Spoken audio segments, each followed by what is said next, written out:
ओम शांति। आज 23 अक्टूबर 2022 के अव्यक्त महावाक्य हैं जिनकी ओरिजिनल डेट है 13 अक्टूबर 1992। आज दीपावली के पावन पर्व की आप सबको हार्दिक बधाइयाँ, मंगल कामनाएं। दीप जलाने के साथ साथ ये याद रखेंगे, मुझे अपने मन में शांति का दिया जलाना है, प्यार का दिया जलाना है, खुशी का दिया जलाना है। कोई कैसा भी है उसको स्वीकार करते हुए शुभ भावनाएं, शुभकामनाएं देने का दिया जलाना है। दीपावली पर अपने मन में कोने कोने की हम सफाई करेंगे। याद रखेंगे इस मन में सदा सबके लिए कल्याण का दीप जले, सुख का दीप जले, आनंद का दीप जले। आज के अव्यक्त महावाक्यों में बाबा बहुत स्पेशल बात हमें समझा रहे हैं कि जो पढ़ाई आप पढ़ रहे हो, इस ज्ञान योग को अपनी नेचुरल नेचर बनाओ। बाबा सत शिक्षक है तो अपने सब गॉडली स्टूडेंट को देख रहे थे। क्या देखा? सभी बच्चे पढ़ाई पढ़ते हैं, एक ही समय एक साथ एक ही शिक्षक से पढ़ाई पढ़ते हैं, फिर भी नंबरवार क्यों हैं? ये जो पढ़ाई है इसको सिर्फ सुनना नहीं, लेकिन ज्ञान योग को अपने स्वरूप में लाना है। लक्ष्य और लक्षण को समान करना है। चारों ही सब्जेक्ट ज्ञान, योग, धारणा और सेवा, इनका आपस में लिंक है। सबसे पहले ज्ञान स्वरूप बनो। सत्य ज्ञान क्या है कि मैं कौन सी आत्मा हूँ, मैं श्रेष्ठ आत्मा हूँ। हर समय मुझे श्रेष्ठ पार्ट बजाना है। जब ज्ञान समझ में आता है तो ज्ञानी तो आत्मा, योगी तो आत्मा स्वतः ही बन जाती है। और योग कोई आप 2-4 घंटे के योगी नहीं, आप योगी जीवन वाले हो।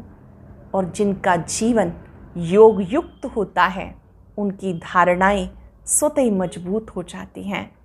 ऐसी धारणा मूर्त आत्मा के जीवन से स्वतः ही सेवा होती है। वो दाता बनकर सेवा करती रहती हैं। बहुत गुह्य बात बाबा आज सिखा रहे हैं कि इस पढ़ाई का सार है कि ज्ञान योग को अपने नेचुरल नेचर बनाओ। साथ साथ बाबा ने बहुत गुह्य बात कही कि सदा खुशहाल कौन रह सकता है? जो सदा खुश रहता है वही खुशहाल है, खुश नसीब है। याद करो मेरा भाग्य कितना श्रेष्ठ है। अपने भाग्य के गीत गाते रहो। आपके चलन और चेहरे से वो खुशी की झलक और फलक नज़र आनी चाहिए। कुछ भी हो जाए आपकी खुशी कभी ना जाए। बाबा ने बात की माताओं से कि कोई परीक्षा आ जाए कि आप तब भी खुशहाल रहेंगे। आपका अगर पेपर हो जाए, मोह का पेपर सबसे कड़ा पेपर है, क्या आप संपूर्ण नष्टो मोहा बने हो?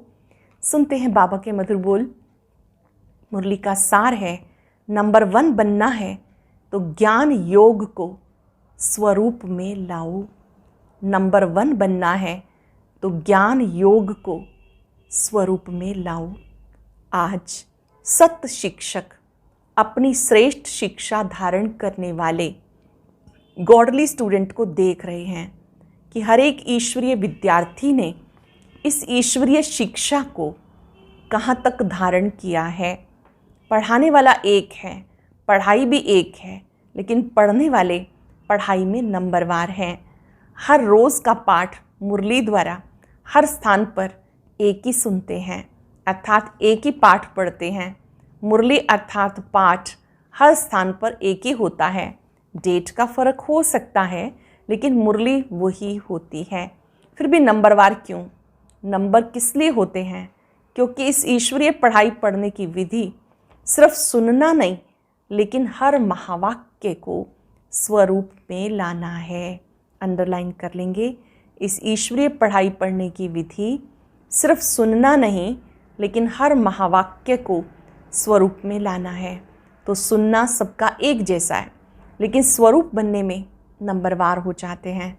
लक्ष्य सभी का एक ही रहता है, मैं नंबर 1 बनूं, ऐसा लक्ष्य है ना।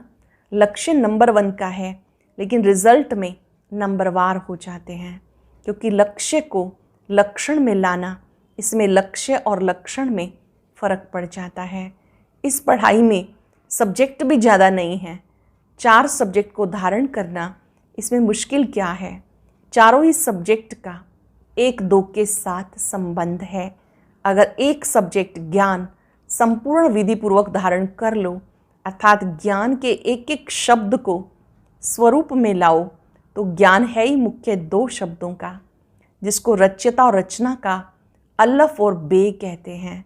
रच्यता बाप की समझ में आ गई, अर्थात परमात्म परिचय संबंध स्पष्ट हो गया, और रचना अर्थात पहली रचना मैं श्रेष्ठ आत्मा हूँ, दूसरा मुझ आत्मा का इस बेहद की रचना अर्थात बेहद के ड्रामा में सारे कल्प में क्या क्या पार्ट है, ये सारा ज्ञान सभी को है ना। पहले तो मैं श्रेष्ठ आत्मा हूँ, फिर मेरा क्या क्या श्रेष्ठ पार्ट है, ये ज्ञान तो है ना। लेकिन श्रेष्ठ आत्मा स्वरूप बन हर समय श्रेष्ठ पार्ट बजाना, इसमें कभी याद रहता है और कभी भूल जाते हैं। अगर इन 2 शब्दों का ज्ञान है, योग भी इन 2 शब्दों के आधार पर है। ज्ञान से योग का स्वतः ही संबंध है। तो ज्ञानी तो आत्मा है, जो ज्ञानी तो आत्मा है वो योगी तो आत्मा अवश्य ही है। तो ज्ञान और योग का संबंध हुआ ना, और जो ज्ञानी और योगी होगा उसकी धारणा स्वतः ही श्रेष्ठ होगी या कमज़ोर होगी। श्रेष्ठ स्वतः होगी, सहज होगी ना, कि धारणा में मुश्किल होगी। जो ज्ञानी तो आत्मा योगी तो आत्मा है, वो धारणा में कमज़ोर हो सकता है? नहीं, होते तो हैं। तो ज्ञान योग नहीं है, ज्ञानी है, लेकिन ज्ञानी तो आत्मा वो स्थिति नहीं है। ज्ञानी तो हैं, ज्ञानी तो आत्मा ये स्थिति नहीं है। योग लगाने वाले हैं, योगी जीवन वाले नहीं हैं। जीवन सदा होती है, जीवन नेचुरल होती है। योगी जीवन अर्थात ओरिजिनल नेचर योगी की है। 63 जन्मों के विस्मृति के संस्कार व कमजोरी के संस्कार ब्राह्मण जीवन में कहाँ कहाँ मूल नेचर बन पुरुषार्थ में विघन डालते हैं। कितना भी स्वयं व दूसरे अटेंशन खिंचवाते हैं कि ये परिवर्तन करो, व स्वयं भी समझते हैं ये परिवर्तन होना चाहिए, जानते हुए भी चाहते हुए भी क्या कहते हो, चाहते तो नहीं है लेकिन मेरी नेचर है, ये मेरा स्वभाव है।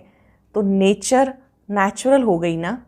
किसके बोल में व व्यवहार में ज्ञान संपन्न व्यवहार व योगी जीवन प्रमाण व्यवहार व बोल नहीं होते तो वो क्या कहते हैं? ज्ञान संपन्न योग संपन्न अगर व्यवहार नहीं होता, बोल नहीं होते तो क्या कहते हैं? यही बोल बोलेंगे, मेरा नेचुरल बोल ही ऐसा है, बोलने का टोन ही ऐसा है, या कहेंगे मेरी चाल चलन ही ऑफिशियल व गंभीर है। नाम अच्छे बोलते हैं, जोश नहीं है लेकिन ऑफिशियल है। तो चाहते भी समझते भी नेचर नेचुरल वर्क करती रहती है, उसमें मेहनत नहीं करनी पड़ती। ऐसे जो ज्ञानी जीवन योगी जीवन में रहते हैं तो ज्ञान और योग संपन्न हर कर्म नेचुरल होते हैं, अर्थात ज्ञान और योग यही उनकी नेचर बन जाती है। और नेचर बनने के कारण श्रेष्ठ कर्म युक्त कर्म नेचुरल होते रहते हैं। तो समझा, नेचर नेचुरल बना देती है, तो ज्ञान और योग मूल नेचर बन जाए, इसको कहते हैं ज्ञानी जीवन, योगी जीवन वाले। ज्ञानी सभी हो, योगी सभी हो, लेकिन अंतर क्या है? ज्ञानी सभी हो, योगी सभी हो, अंतर क्या है? एक है ज्ञान सुनने सुनाने वाले, यथाशक्ति जीवन में लाने वाले, दूसरे ज्ञान योग को हर समय अपने जीवन की नेचर बनाने वाले। विद्यार्थी सभी हो, लेकिन ये अंतर होने के कारण नंबरवार बन जाते हैं। जिसकी नेचर ही ज्ञानी योगी की होगी, उसकी धारणा भी नेचुरल होगी। नेचुरल स्वभाव संस्कार ही धारणा स्वरूप होंगे। बार बार पुरुषार्थ नहीं करना पड़ेगा कि इस गुण को धारण करूं, इस गुण को धारण करूं, लेकिन पहले फाउंडेशन के समय ही ज्ञान योग और धारणा को अपने जीवन बना लिया। इसलिए तीनों सब्जेक्ट ऐसी आत्मा की स्वतः और स्वाभाविक अनुभूतियाँ बन जाती हैं। इसलिए ऐसी आत्माओं को सहज योगी, सहज ज्ञानी, सहज धारणा मूर्त कहा जाता है। तीनों सब्जेक्ट का कनेक्शन है। जिसके पास इतनी अनुभूतियों का खजाना संपन्न होगा, ऐसी संपन्न मूर्तियाँ स्वतः ही मास्टर दाता बन जाती हैं। जिनके पास ऐसे खजाना होगा, ऐसी संपन्न मूर्तियाँ मास्टर दाता बन जाती हैं। दाता था सेवाधारी। दाता देने के बिना रह नहीं सकता। दातापन के संस्कार से स्वतः ही सेवा का सब्जेक्ट प्रैक्टिकल में सहज हो जाता है। तो चारों का ही संबंध हुआ ना। कोई कहे मेरे में ज्ञान तो अच्छा है लेकिन धारणा में कमी है, तो उसको ज्ञानी कहा जाएगा? ज्ञान तो दूसरों को भी देते हो ना, है तभी तो देते हो। एक है समझना और दूसरा है स्वरूप में लाना। पहला है समझना, फिर है स्वरूप में लाना। समझने में सब होशियार हैं, समझाने में भी होशियार हैं, लेकिन नंबर 1 बनना है तो ज्ञान योग को स्वरूप में लाओ। फिर नंबरवार नहीं होंगे, नंबर 1 होंगे। तो सुनाया आज सत्य शिक्षक अपने चारों ओर के ईश्वरीय विद्यार्थियों को देख रहे थे। तो क्या देखा? सभी नंबर 1 दिखाई दिए या नंबरवार? क्या दिखाई दिया? क्या रिजल्ट होगी? या समझते हो कि नंबर 1 तो एक ही होगा, हम तो नंबरवार में ही आएंगे? फर्स्ट डिवीज़न में तो आ सकते हो ना, उसमें एक नहीं होता। फर्स्ट डिवीज़न में तो कितने भी आ सकते हैं, उसमें एक नहीं होता। चेक करो, अगर बार बार किसी भी बात में स्थिति नीचे ऊपर होती है, अर्थात बार बार पुरुषार्थ में मेहनत करनी पड़ती है, इससे सिद्ध है ज्ञान की मूल सब्जेक्ट के 2 शब्द रचता और रचना की पढ़ाई को स्वरूप में नहीं लाया। रचता और रचना की पढ़ाई को स्वरूप में नहीं लाया। जीवन में मूल संस्कार के रूप में, मूल नेचर के रूप में व सहज स्वभाव के रूप में नहीं लाया। ब्राह्मण जीवन का नेचुरल स्वभाव संस्कार ही योगी जीवन, ज्ञानी जीवन है। जीवन अर्थात निरंतर, सदा। 8 घंटा जीवन है, फिर 4 घंटा नहीं, ऐसे नहीं। आज 10 घंटा योगी बने, आज 12 घंटा योगी बने, आज 2 घंटे के बने, वो योग लगाने वाले योगी हैं, योगी जीवन वाले नहीं। विशेष संगठित रूप में इसलिए बैठते हो कि सर्व के योग की शक्ति से वायुमंडल द्वारा कमज़ोर पुरुषार्थियों को और विश्व की सर्वात्माओं को योग शक्ति द्वारा हम परिवर्तन करें। इसलिए ये भी आवश्यक है। लेकिन इसलिए योग में नहीं बैठते हो कि अपना ही टूटा हुआ योग लगाते रहो। संगठित शक्ति ये भी सेवा के निमित्त है, लेकिन योग बट्टी इसलिए नहीं रखते हो कि मेरा कनेक्शन फिर से जुट जाए। अगर कमज़ोर हो तो इसलिए बैठते हो, और योगी तो आत्मा हो तो मास्टर सर्वशक्तिवान बन, मास्टर विश्व कल्याणकारी बन, सबको सहयोग देने की सेवा करते हो। संगठित रूप में जब बैठते हो, मास्टर सर्वशक्तिवान की स्थिति में, विश्व कल्याणकारी स्थिति में स्थित बन, सबको सहयोग देने की सेवा करते हो। तो पढ़ाई अर्थात स्वरूप बनना। अच्छा, आज दीपावली मनाने आए हैं, आज दीपावली मनाने आए हैं। मनाने का अर्थ क्या है? दीपावली में क्या करते हो? दीप जलाते हो। आजकल तो लाइट जलाते हैं। लाइट पर कौन आते हैं? परवाने। और परवाने की विशेषता क्या होती है? फिदा होना। तो दीपावली मनाने का अर्थ क्या हुआ? फिदा हो गए या होना है? हो गए या होना है? सबने कहा हो गए। तो दीपावली तो मना ली, फिर क्या मनाते हो? फिर क्यों मनाते हो?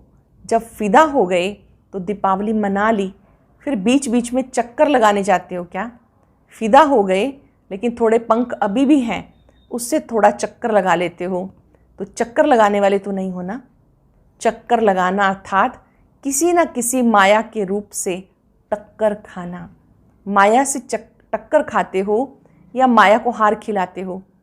कभी विजय प्राप्त करते हो, कभी टक्कर खाते हो। दीपमाला अपना ही यादगार मनाते हो।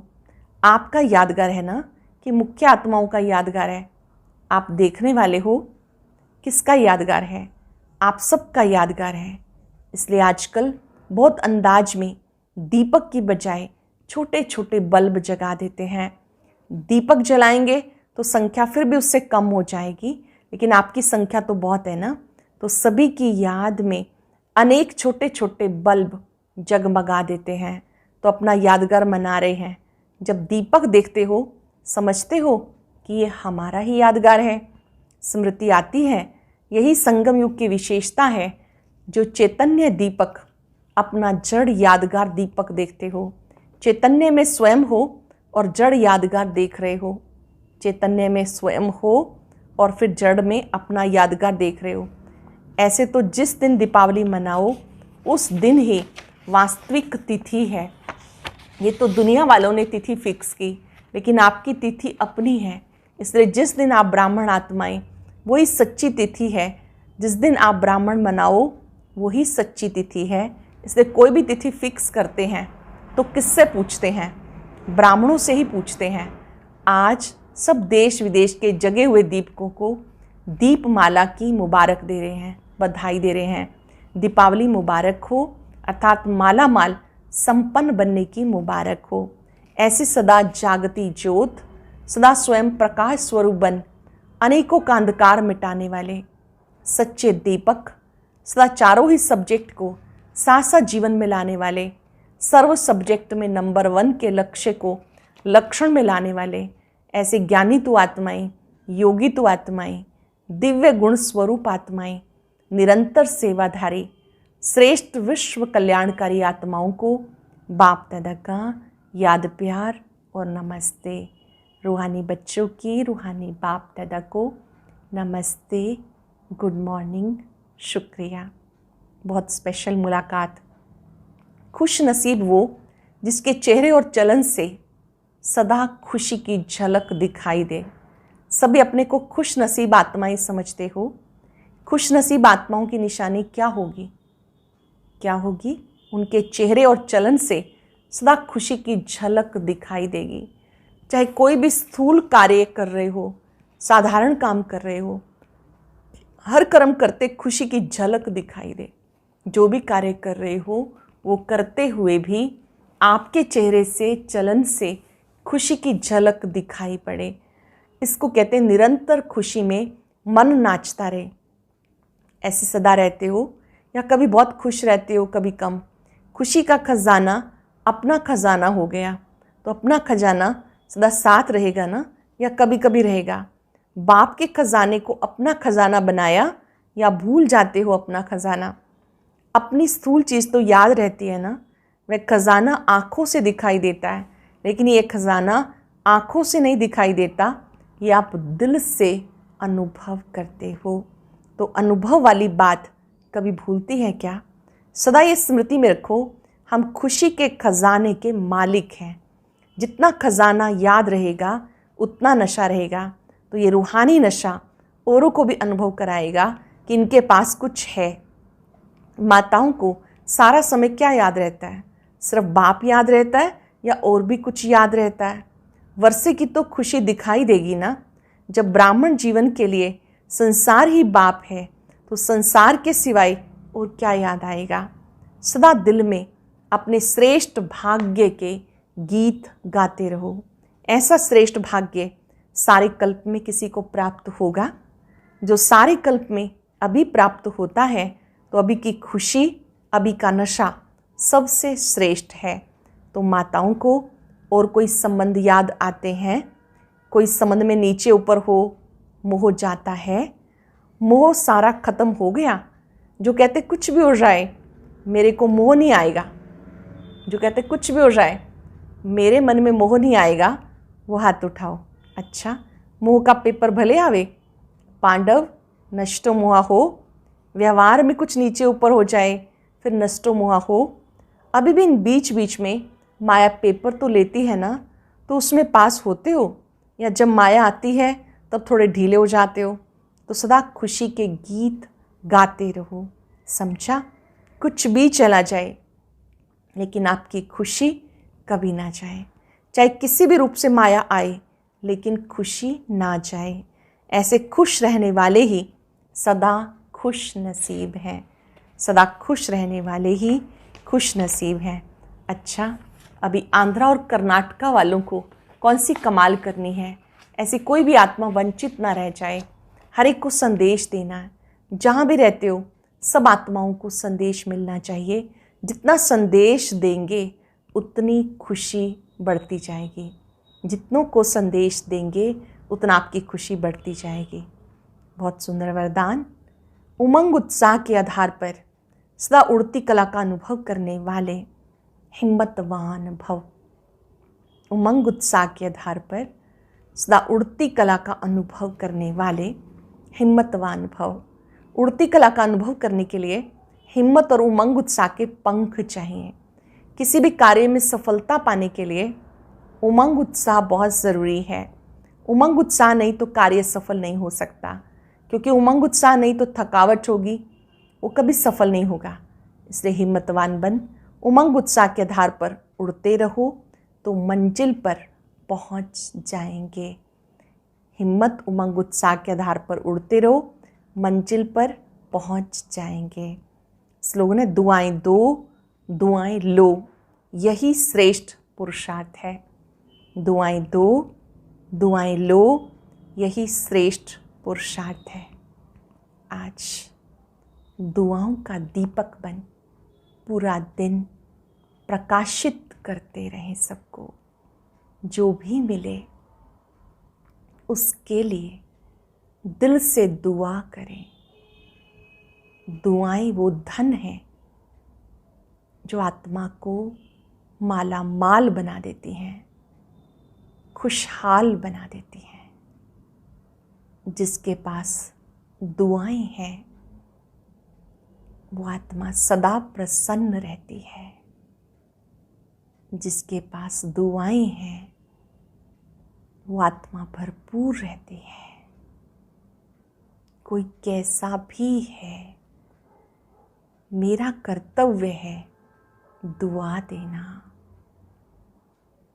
अपने मन में दुआओं का दीप जलाएं, सदा सबके लिए, स्वयं के लिए भी। खुद से निराश ना होना, ये स्वयं के लिए दीप जलाएंगे। दूसरों को भी उत्साह दिलाते रहना। दूसरों को भी जो जैसा है स्वीकार करके उनमें हिम्मत और शक्ति का संचार करना, ये भी दुआ देना है। मैं दिया हूँ सबको देने वाला। शुक्रिया, शुक्रिया, शुक्रिया। और अब सुनते हैं आज का अव्यक्त ज्ञान मोती।